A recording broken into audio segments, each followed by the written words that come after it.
Knowing in the first wave that our institution suspended surgeries from March 16th through May 4th, we knew that there was a following 2 months that we could look at kind of the recovery period. So the first 3 months we were hit suspending non-essential surgeries or suspending elective surgeries, and we wanted to look at the recovery period. That's the first wave. The second wave, there were no suspensions of elective surgeries, and so we wanted to look at are we operating at a similar benchmark of what we were the year prior, despite the number of COVID cases increasing, and what was the impact of that from a net revenue and surgeon productivity standpoint. In our statements and in our conclusion of our study, I think it's important to state that we're not saying that elective surgeries should never be canceled, but I think it is important to understand that there are certain algorithms that must be understood as to which surgeries need to be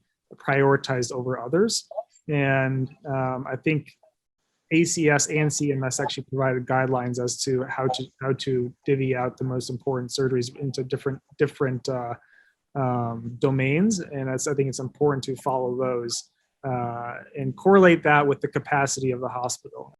The genesis of this study was the recommendation from the American College of Surgeons last year for a nationwide cessation of non-urgent elective procedures from March to May of 2020.